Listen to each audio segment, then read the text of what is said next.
Hello and welcome, or thank you for continuing with us here in Beacon Space in Unrestricted Lorefare. Let me try to get that camera a little better. There we go. I'm actually centered in frame. Thanks everyone for joining with me here. I didn't fix the lower third. Let's do that real quick. It's not the lore stream anymore. Welcome back to the faction turn as we take place here for faction turn 24. Thanks everyone for sticking around for the stream. Alright, give me just a moment. Alright, there we go. I think we can go ahead and plan to get started then. It looks like we want, there we are. I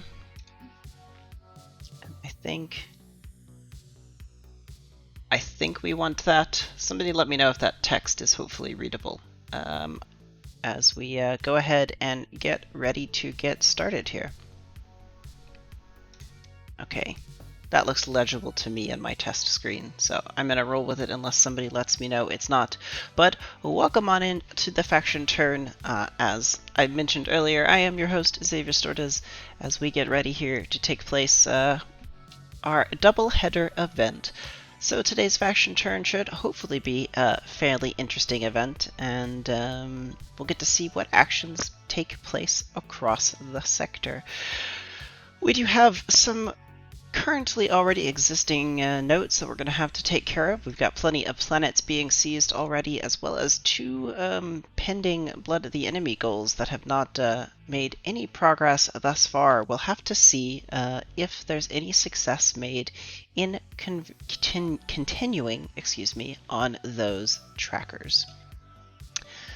That said, though, hopefully you've been able to explore and investigate this new layout for the primary display of faction information within the spreadsheet. It does make displaying it on stream much nicer, and I hope everyone's found these changes to be pretty useful, especially regarding the explicit breakouts for how income is calculated from stats and planets, and if you're over the asset cap, what costs there would be there, as well as any specific upkeep costs from different assets, though those are incredibly rare.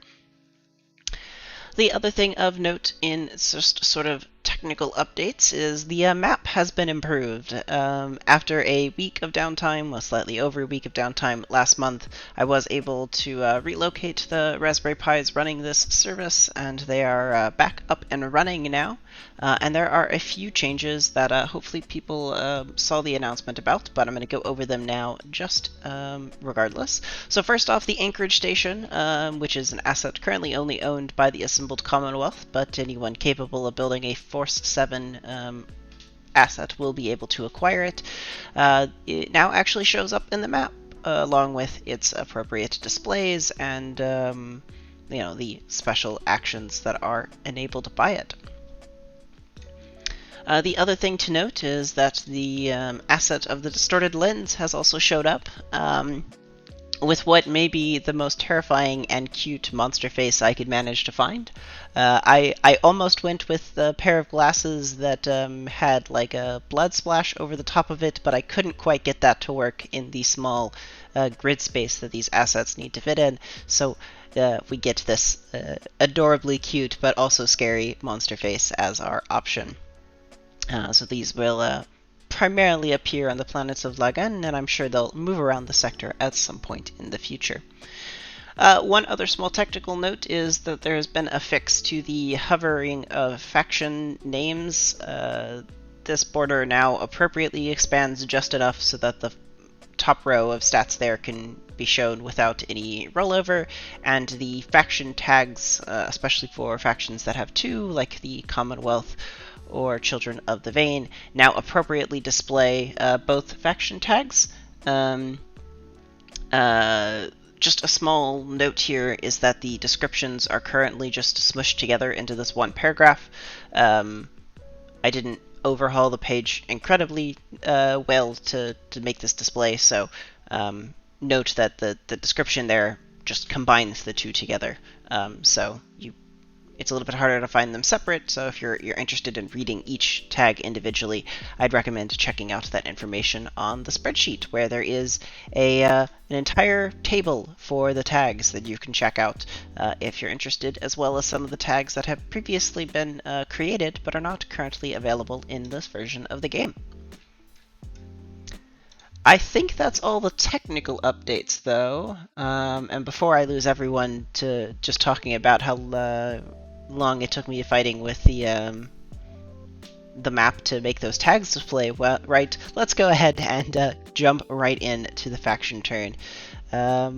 I did some prep work this time, and I've gone ahead, and it's actually been available for the past hour. If anybody had pulled up the spreadsheet, I have added in the turn order for this turn so that I don't have to do it live updates. It's actually just already here for us, which is quite nice.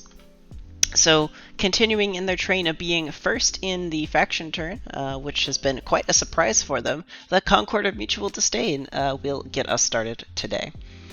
So they're going to be taking advantage of a few things they did last turn, which was establishing that constellation so they can hopefully modify their map presence a little bit better.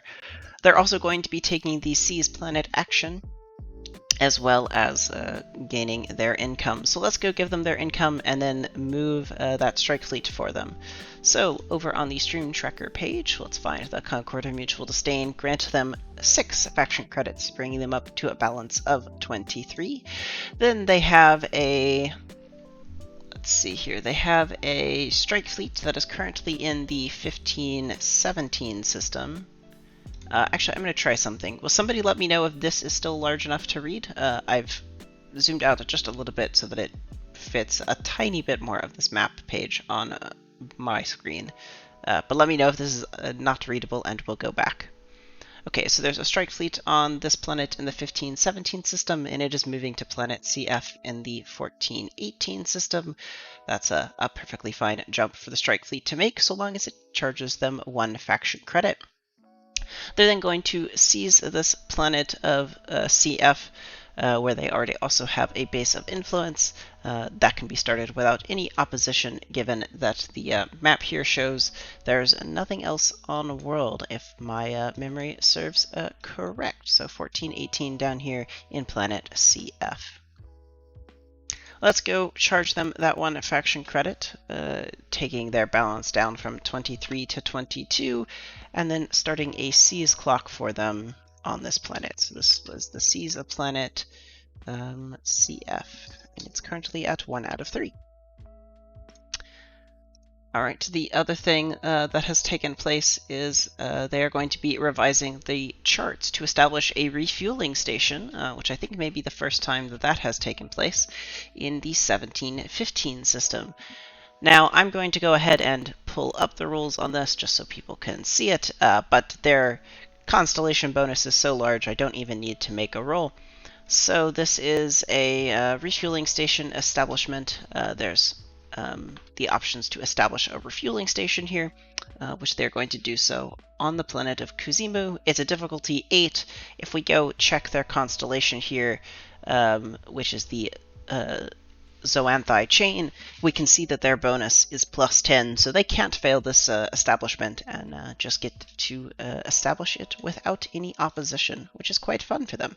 So we'll come over here to sector objects and add in that for them. So planet CF, and they wanted a refueling station. They're welcome to give me a name for it. I don't think they did. Let me just double check and make sure I didn't miss it. Nope, no name, so I'll just call it Refueling System 1 for now, and they can get me a name in the near future. They can also let me know if they'd like me to roll up some occupied by and situations, and I can do that for them as well. That wraps up the turn, though, for the Concord of Mutual Disdain, and we'll move right along to the second faction in this faction turn, being the Assembled Commonwealth, whose turn is quite long here. so it'll take us just a second to get through it. So first off, they're going to be taking the use asset ability action and gaining some faction credits as part of their income. So let's go give them their money and then go through all of the assets they wish to activate. So the Assembled Commonwealth goes up to a balance of 28 faction credits. Then first off, they want to activate their commodities broker on all of the current planet locations. Which I believe is 4 of them according to their notes. So 1, 2, 3, 4 commodities brokers, in fact, which currently have a discount available of 17, it looks like. But let's go roll these 48 for them to see what additional discounts they earn. They've earned another total discount of 16, so 3, 1, 8, 4. So this one... 3, 1, 8, and 4. So that brings a total discount available up to, I think, something like 33? 16 plus 17 would be 33? No. 43. This is why you don't do mental math on stream, everybody. I think it's 43, but we'll double check here in just a second because it may become relevant to the asset they're going to buy. Next up, though, they have some covert shipping assets to activate. So the first one is currently located in the 810 system on the planet of Malacca, one of these 2 covert shippings, is going to move a commodities broker located on Tellus. Going to move the commodities broker located on Heliositis, excuse me. This is what I get for looking at the map and not the document next to me. So it's going to move one of these commodities brokers from Heliositis up there over to the world of Idarast. Then the second covert shipping is going to move the other commodities broker on Heliositis also to Idarast. Great, so both of these commodities brokers jumping quite far in the sector all the way down to here, but that is still well within range of the covert shipping assets. Those 2 movements, let's go process them now. So this is the first one. They're both moving to Idarast, so it does not particularly matter.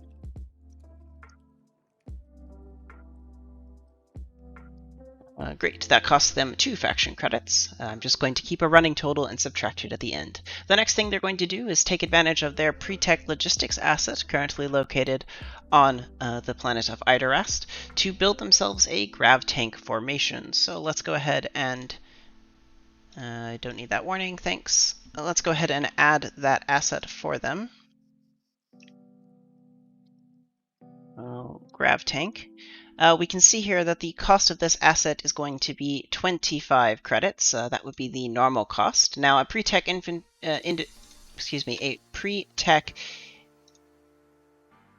the pre-tech logistics, there's the word I was looking for, does have an increased cost for building an asset. So that would cost 1.5 times the original total, bringing it up to 38 faction credits as a cost. Now, you can also take things with a discount being applied from the commodities brokers that were just rolled. I have a note here that the minimum discount needs to be 26 for them to get the price of the grab tank down to a reasonable total of 12 faction credits. They have 11 stored up here, and then this takes them to 19, and this takes them to like 28, which brings me over that discount of 26, but all the discounts disappear, charging them a resulting 12 faction credits for this grav tank formation, which comes in with purchase sickness. That brings the total spend so far up to 14 faction credits. Next up, there's an extended theater asset on the same planet of Malacca we were looking at earlier, which is going to move this grab tank formation that was just purchased onto the world of Malacca itself. Which is able to be done for an additional faction credit, bringing the total spend up to 15. Then the other extended theater asset on Malacca is going to pick up the pre-tech infantry asset currently located on Idarast. Let's find that right here. And it's going to move that over to Malacca as well. Oops. So that takes place, moving both of those assets for another 2 faction credits. Let's go charge them all of their money now, so we don't get this wrong. So 2 movements from the covert shippings, 2 movings from the extended theater is a total of 4 faction credits. 12 spent on the grab tank is 16, giving a final balance of 15 faction credits. Somebody should let me know if I've done that math wrong for their end result. That was a lot of math to do in my head. A few other use asset ability things that are going to take place. So I'm actually going to use the map to show this off. The Anchorage Station asset has a special ability that when the use asset action is being used, it can be activated to gain the armored status, which I think may be the first time we've seen this take place. So the Anchorage Station, I'm going to need to modify my data validations, aren't I?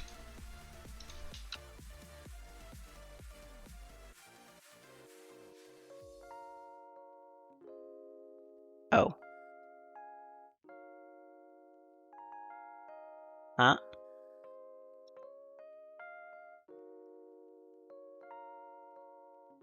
There it is. That was weird. Okay, so the armored status, I'm going to make a note to add some fancy color highlighting to indicate armored. Armored color on spreadsheet. Okay. Hopefully I'll remember to come do that. So the armored status, we can take a look right over here on the status information tab.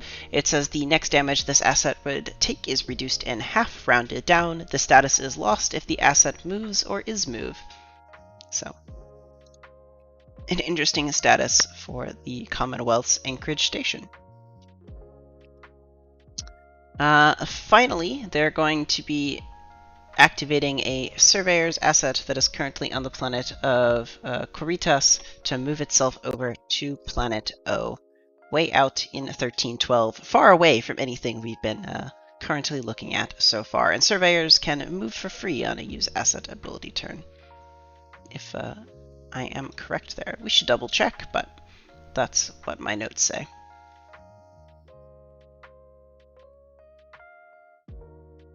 Yep. As an action, a surveyor crew can be moved to any world within 2 worlds. Perfect.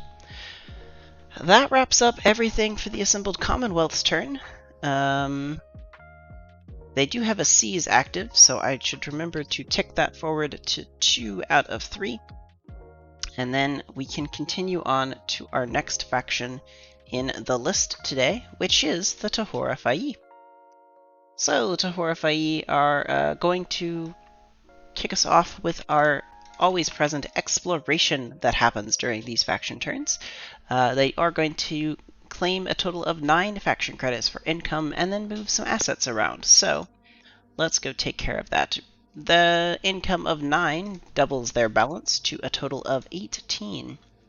And now they have some faction assets to move around. So they have 3 strike fleets they're wanting to move. They're moving the Black Gorab, this one, to Tellus. They are moving the Kaya... I don't know how to pronounce this one. We're moving on with it. It is moving to Hex 1012. And finally, the Varangi Vipers are moving from Tellus into Hex 0811. That costs a total of 3 faction credits that we will charge them in just a second. Then the strike fleet, the Wakahorora, is going to move into the 0107 point of interest. This costs 2 faction credits, so that's a total of 5. And it is going to take the exploration action here. So let's go charge them their money and then make that exploration roll. So 5 credits spent brings the Tahora Phi down to 13 faction credits.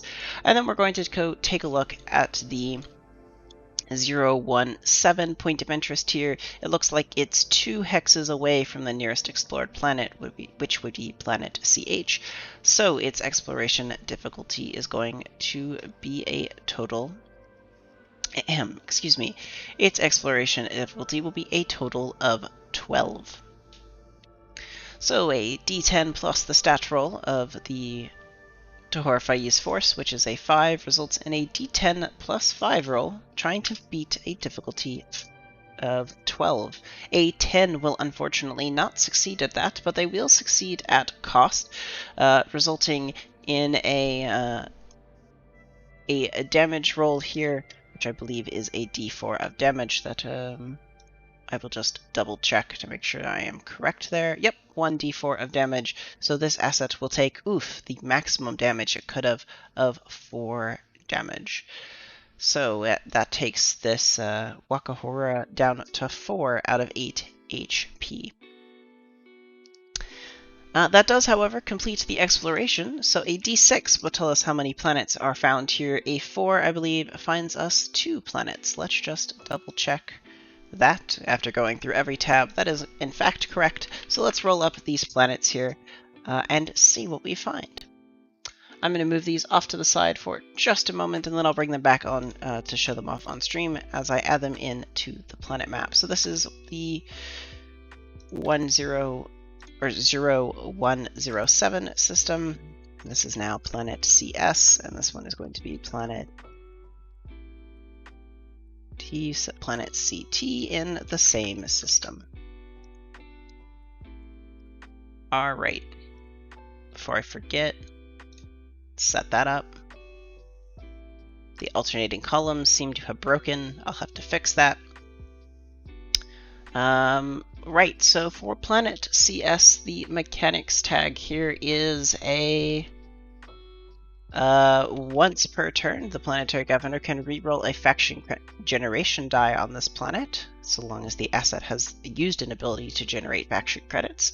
There's currently tens of millions of people living here, finding themselves at TL4 status, along with an invasive atmosphere that is variable cold, as well as a microbial biosphere with the tags of rigid culture and tyranny present as well. A ruins roll of 16 will not reveal a ruin on this planet, unfortunately. The second planet here, planet CT, has an ability of adding +2 to the wealth cap, losing 1 from another asset's caps. There are only millions of people living here, finding themselves at a TL3 level of technology, where there is also a corrosive and invasive atmosphere that is likewise variable cold, along with an immiscible biosphere. The planet tags are Mandate Base and Outpost World. And a ruins roll of a 3 is unfortunately not enough for this to resolve itself to a ruin either. I'm going to make that note so that I remember. What is this? Planet map. Alt colors. Cool. I got all kinds of bugs to fix after today's stream. Gonna be great. Let me pull the Roll20 tab back over so you all can check out the rolls for that second planet yourself. Okay, let me see if I can read this pronunciation guide. Kaipahua Waimarie? Kaipahua Waimarie? How'd I do? Memo. Somebody let me know. Cool. That, I think, completes that portion of their turn. There they have a few other things to do real quick. So then they are going to lure the whale and attempt to do so, which is a stat roll against the whale. So d10 plus 4 versus a d10 plus 4. We'll roll for the Tohorafai first, rolling a 13, and then we'll roll for the whale of a d10 plus 4 with a result of a 10. This whale has been lured, and it be attempted to be guided to the 0811 hex on its turn. Whale, move, 0811. Got it. One other thing to take place is going to be attempting to map modify with the change of a biosphere and Sarin to the engineered type. So this is a d10 plus 6 roll for the Tohorafai's constellation bonus against a difficulty of 14. A 10 will not succeed in that, unfortunately, so no changing of the biosphere for this turn. That does complete their goal of exploration, taking their experience up to a total of 13. XP. I think that is everything for them.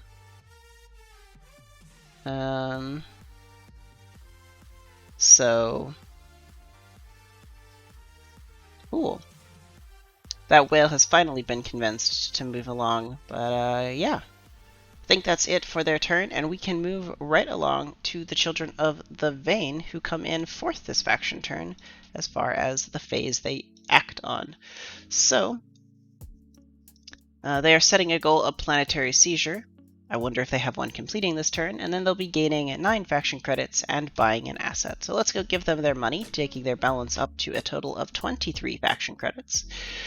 They're then going to do a few things here. So they're going to move a strike fleet that is currently on planet CP2 Tellus using the Tellus Ruin tag, allowing it to always be the target of a movement thing. So this is currently right here. It's the Rites of Spring, quite far away, but 1 faction credit later, it has appeared on Tellus. This would trigger the pirates, the Tohorafai's Pirates BOI tag. However, there is a bank currently owned by the Children of the Vein that they are using to negate this cost.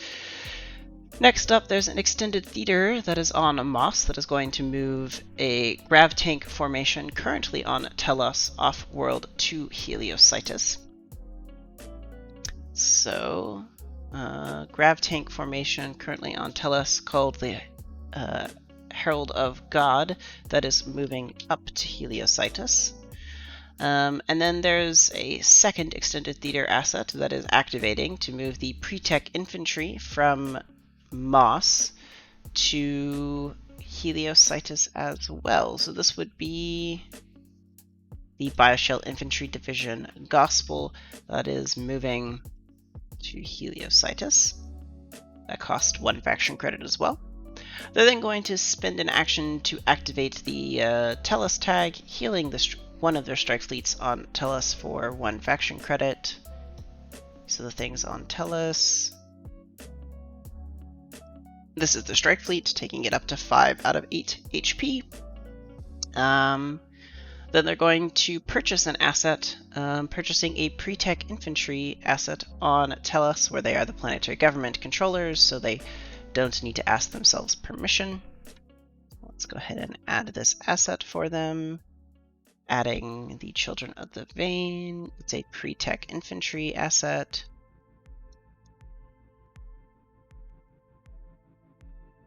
Let's drag all these things down. Actually, awkward.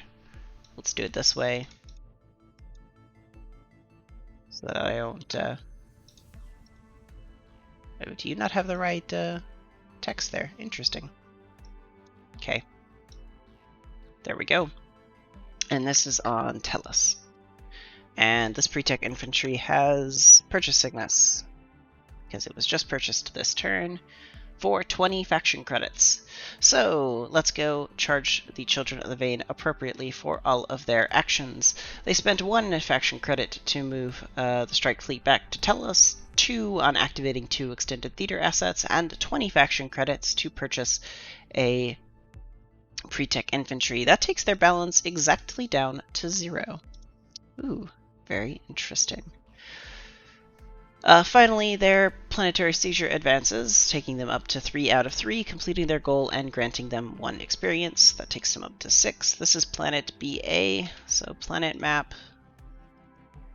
Planet BA has a government controller of Children of the Vein now, so they will need to let me know which way they would like this wealth asset cap to fall, so that it can gain them +2 to their wealth asset cap and -1 from one of the other stats, as well as the name of this planet and system, if they're interested in letting me know so much as to what those should be.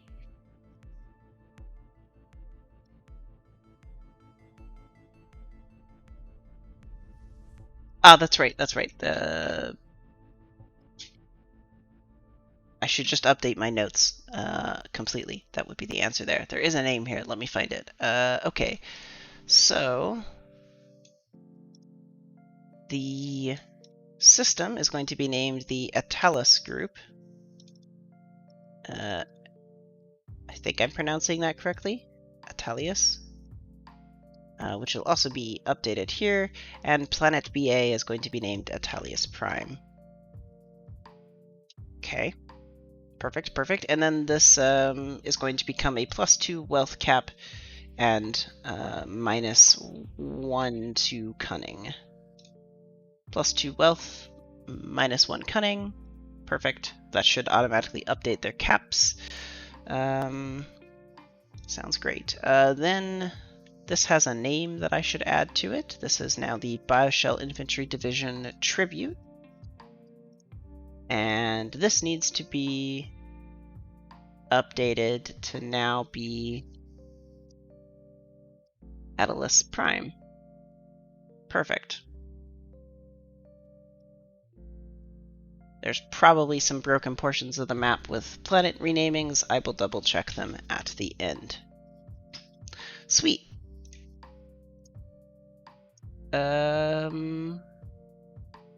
That seems to have wrapped up their turn. I believe I gave them their experience. Yes, I've removed the note. And that wraps up the Children of the Veins turn then. And we'll move right along to the Amelhart Institute, who are going to receive an income of 6 faction credits, bringing them up to a total of 72. They are a very rich faction. They're then going to be taking a buy asset to buy a demagogue asset, which costs 20, so that'll take them down to 52 assets. And then they're going to take care of a movement, but I'll handle that in just a second. So this is the Amelhart Institute. And they have purchased a demagogue asset. That costs them 20 credits. This should be at 10. And they have purchased this on Ingrid, their homeworld. Perfect. It has purchase sickness applied, as they just purchased it this turn. And then the other thing they are going to do is they have a counterintelligence unit right here that is currently located on Ingrid called Controlled Measures. It was recently renamed, and it is going to move itself, I believe, to Tellus via the covert shipping asset on Ingrid. So it's going to take a hop, skip, and a jump over to Tellus, where it costs 1 faction credit for the movement, and the pirate tag triggers, sending 1 faction credit to the Tahora Fayi. I'm going to paste their turn in and then go handle those movement costs. So that takes their cash balance down to 50, but the Tahora Fayi find themselves now at 14. That wraps up their turn, and we thank the Amelhart Institute for their contributions. Up next is the Agomala Syndicate, taking their faction balance up to a total of 20 with their 5 income. They're going to be taking the attack action, and so let's see where all they're going to be attacking. So first off, they have some movements that we'll do, and then we'll process their attacks. So they have... First off, that purchase sickness clears for their previous purchased asset from last turn. So they have two strike fleets currently in 10-10, and these are both going to move to 10-12. The strike fleet currently on Nueva Cuauhtémoc is going to move to 10-10, so that's a total of 3 faction credits spent for those. They are then going to attempt to reveal the whale with a cunning versus cunning roll. So this is the same thing as earlier. Both sides get a dice to roll. The the Ogmal Syndicate's cunning is a 4, so this will be a 4 versus a +4 of the whale. So let's roll in the same order we did earlier. So this would be for the Ogmal Syndicate first. They have rolled a 12, and the whale has rolled only an 8. The whale's luck seems to have run dry this turn as it finds itself unstealthed. Let's go reveal the whale then. Shockingly, it is now present. However, even though it is present, the attacks from the Ogmal Syndicate are not targeting the whale.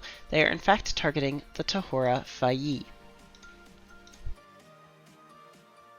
So there are 2 strike fleets now in the 10-12 system for the Ogmal Syndicate. There is 1 asset present there for the Tahora Fayi, which is a strike fleet.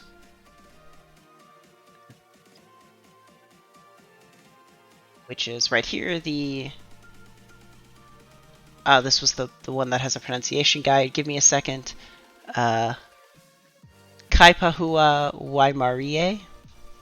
I'm so butchering the fluency of that pronunciation, but at least the intent is there. So it will have to defend. So this is going to be force versus force attacks, as that's what strike fleet assets roll. So the Ogmal Syndicate's force is a 4, the Tahora Fayi's is a 5, so we will continue in the same trend of rolling the attackers first. So this will be a d10 plus 4. However, before I roll for the Ogmal Syndicate, we should note that they are going to activate their warlike tag on the first attack if one occurs, and in fact it does. So they get to roll 2d10 and keep the higher of the 2 for this attack. So the Ogmal Syndicates here is going to make this roll, and they have resulted in a 13. Quite an aggressive roll for them. The defenders of the Tahora Fayi will now roll their d10 plus a 5, resulting in only a 10, so that is a loss to this attack. So I do believe the attack dice of a strike fleet are 2d6, so let's double check that. I could check it on anyone, but let's be complete and check it on Ogmal Syndicates. That is in fact correct, 2d6, so the attack damage that is dealt here is a total of, oh my goodness, 11 damage. Well, that wipes out the strike fleet that's present here. Strike fleets only have 8 HP. So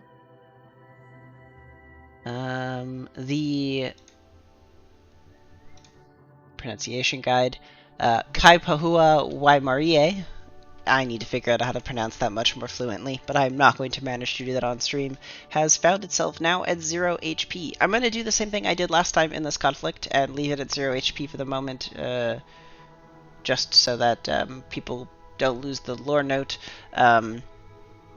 Maybe I should in fact add a status for it, but that way we can keep this lore note around until the lore's been written up and finalized. That way people still have reference to it without needing their own copies of the information.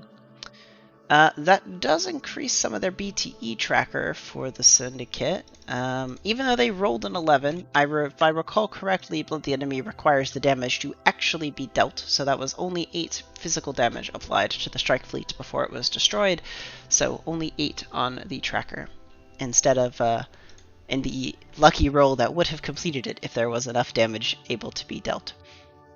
I do believe that wraps up the attacks then, because there's no other Tahora Fayi assets available in 10-12 to target with the strike fleet, and I do believe 10-10 is only inhabited by only inhabited by the Ogmal Syndicate, so no attack triggers there, even though an instructions for one was included. That wraps up the Ogmala Syndicate's turn. I feel like I'm supposed to be recording that attack result over here. Attack 1. 2d10 K1 plus 4 equals 13 versus d10 plus 5 equals, what was the result? I'll check it in a second. Success. 2d6 equals 11 damage.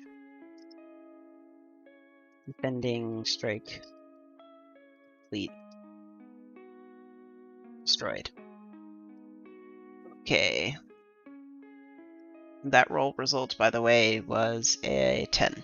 Okay.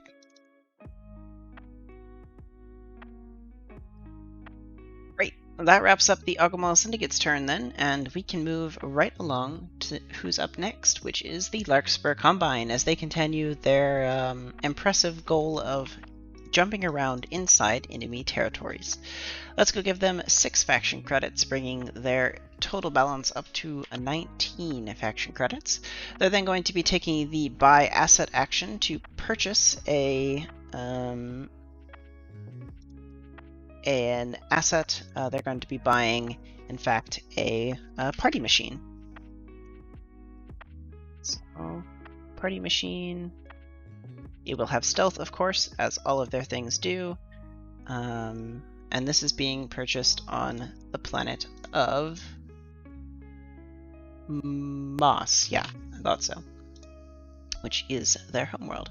So this still has purchase sickness, of course, as one would expect, but it is, in fact, stealthed. Right. That was their purchase, which cost them 8 faction credits. Up next, they have 4 strike fleet movements to take care of. There is 2 strike fleets currently located on Mancuraniti. Excuse me, there's 2 on Idarast. So this one on Idarast is moving to Mancuraniti. This one up here is moving to Mancuraniti. This one down here that was on Mancuraniti is moving to Idarast. And the one currently on Heliocytus is moving to Icaros. Quite a lot of jumping around for those strike fleets. 4 faction credits in total cost brings their turn cost to 12, taking them down to a balance of 7 faction credits. And they do complete their goal of inside enemy territory, giving them 4 experience. That wraps up their turn, as we'll move right along to the Starlit Court. I needed to progress Amelheart Seas. Excuse me, I should have done that earlier. Let's do it now before I forget. So Starlit Court is up next, and their income of 4 faction credits takes them up to a balance of 28 as they continue on their turn using asset abilities. Well, first off, they're going to move Sihi's homeworld from 0907 to 1007. So let's go upend the faction map for Sihi and move it right along to 1007, causing everything to break, of course. So everything on Sihi needs to be relocated to the appropriate planet.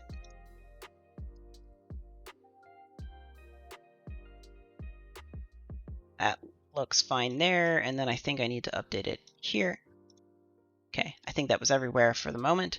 So on Sihi, they are then going to be using their harvesters to potentially generate a faction credit. So we can find that down here, in fact. They have a harvester's asset that is currently present there. So asset details for a harvester are as follows, allowing them to roll a d6 on a 3+. They will gain a faction credit.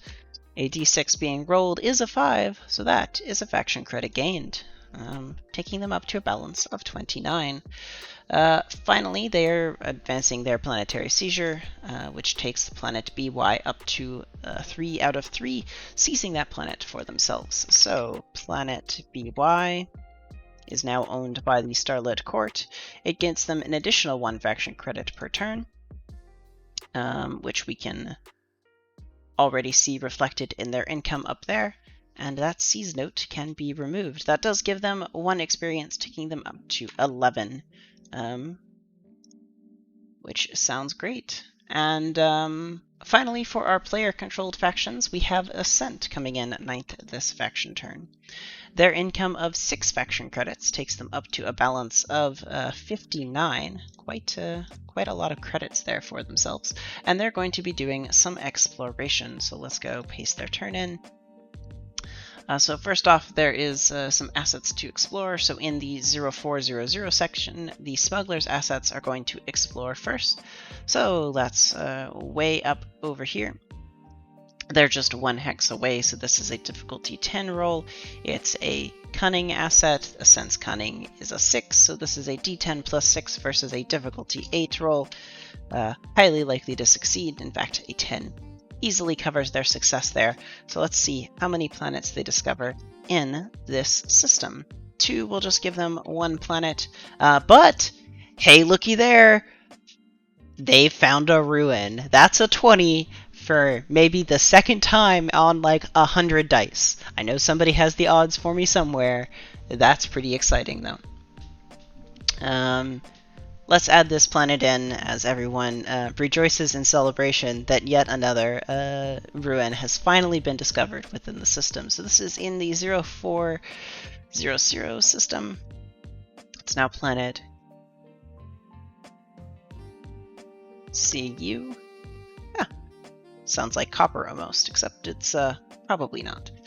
This one is the planetary government controller, gains +2 to force assets and loses 1 from another cap. There are hundreds of millions of people on world living at TL4 standards in an airless or thin atmosphere that finds itself to be completely frozen, along with a hybrid biosphere. There are 2 tags here of Trade Hub and Anarchists being present, and, as was already mentioned, there is a ruin. So, ruin 0 out of 8. There we go. Right. Let me pull that back over so everyone can continue to celebrate us finally rolling a D20 to actually hitting the 20 and discovering a ruin. Let me double check what else is left on their turn then. That looks like it. And I think they had quite a successful turn, all things considered. So that does grant them 2 experience, taking them up to a total of 16, and I know I'm going to have some assets of theirs that need to be relocated.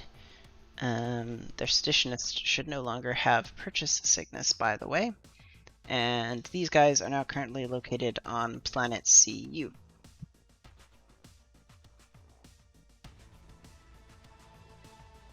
Cool.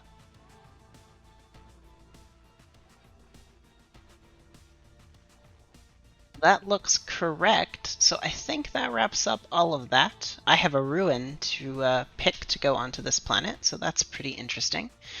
I think that just means we're wrapping up with the white whale, which is forced to take an action this turn to move, given the success of the Tahora Fai's turn. So, due to Tahora Fai's success, move to 0811. So the whale is 0811. Its goal. The whale is going to jump. Let me just double check where the Tahora Fai wanted it to move to. Yeah. Guide the whale to 0811. So currently from its place over here at 1012, it can make the jump to 0811 without any thing in its way. That's 2 hexes. It can do that. So 0811, it is now present there and visible to all looking for it. Quite an interesting change of pace for the white whale. Great. I think then I have one other thing I need to do, which is I need to roll a D9 here and figure out which faction gets this turn's free distorted lens asset. A D9 results in a roll of a 4, going from the top. 1, 2, 3, 4 is the assembled Commonwealth, who gain today's free asset. Congratulations, you have received a distorted lens asset located on the planet of Lagan, which is currently controlled by the Tahora Fa'i. May a conversation or identification of what this asset is be left up to yourself. There's no cost for this asset, it's the assembled Commonwealths, and it has purchase sickness. Alright, congratulations to the assembled Commonwealth for winning today's asset in the asset lottery. Brought to you by the Temple, the Mamutu.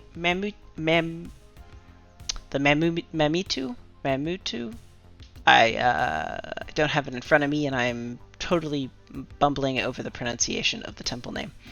But regardless, congratulations to them.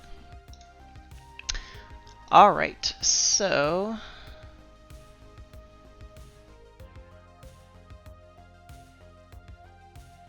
Yep, indifferent, it does auto-move. That was a conclusion of interactions, because otherwise it only moves when it was attacked. Which would be interesting. Oh, okay, that's fair. You haven't technically confirmed it. Then the temple's name is a rumor that I can't manage to get out of my mouth, so, you know, whenever you do confirm it, it'll be a great appreciation for everyone. Perfect. I think then that's all of these things. Manituo. Okay. Cool. I think that's that. So I just have two things also to announce. These are going to end up in the Discord as well, because there's some rule additions to the book that from questions I've been asked. Before I announce these, though, there were some clarifications shared in the Faction Turn channel for applications of existing rules. I don't think anything in those questions needs to be added into the rulebook, because it doesn't change anything that's written, but it is information factions may be interested in reading, so faction reps, feel free to take a screenshot and share with your factions as applicable for those clarifications for the situations that were described there. It had to do with marketers' activations and the interactions between voluntarily having an asset be disabled when an attack is lost. But those details are there for anybody interested in reading it. There are two new rule clarifications, though, that I'm adding based off of some questions factions have asked this turn. The first one, these follow the standard rule announcement implementation that we go by, but it's been a while since we've had some. So here they are being announced today. So the first one is abandoning a planetary government. At any time between turns, up to the next trade lock, a faction may abandon a planetary government. They immediately give up any associated mechanical benefits and are unable to re-seize the planet until 2 turns in the future. The faction can provide whatever fictional justification they would like to for this action. It mirrors the ability of factions to scrap assets at any time, should they be interested in doing so. Especially now the planets have mechanical benefits, you could see at times where having a +2 to some asset cap may be temporarily beneficial, but you may want to jettison that in the future, and this gives a way for factions to do so voluntarily. The other clarification I'm going to be announcing here has to do with planetary seizure. I've titled this rule Voluntary Planetary Seizure Abandonment.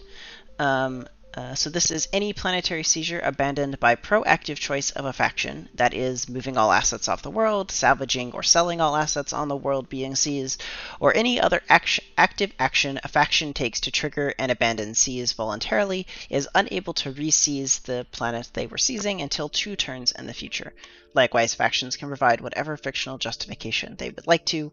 This minimizes some silly exploits with starting a seize and then immediately failing it voluntarily to trigger tag activations with, you know, 1 planet in some random portion of the sector.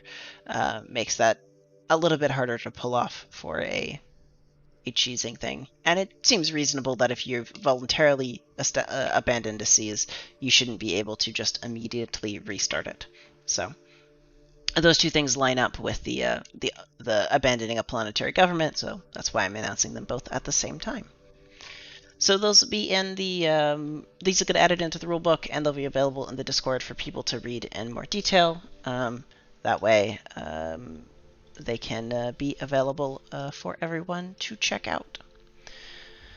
With that said, though, I think that about wraps everything up for Faction Turn 24. Thanks for coming out. I have some notes that I know we made during the stream of things I need to either fix or improve on the spreadsheet. So those should be in progress, and I will, of course, update in the Discord when the map has been validated to be updated and working with the new spreadsheet changes from the Faction Turn today. So thanks everyone for coming on out and participating. I hope you enjoyed the double header of the lore stream and the Faction Turn stream today, back to back. I can definitely tell my voice is not used to talking for nearly 2 hours, so I'm going to head off and drink some more water and find myself a snack around here, and hope everyone has a fantastic rest of their day, evening, afternoon, or morning, whatever it may be. Thank you for joining Unrestricted Lorefare's A Beacon Space Faction Turn 24. Can you imagine it's been two years of these things? Wow, that's pretty crazy. But let's look forward to the next year to come. And I will see everyone later as we head on out with some cool tunes.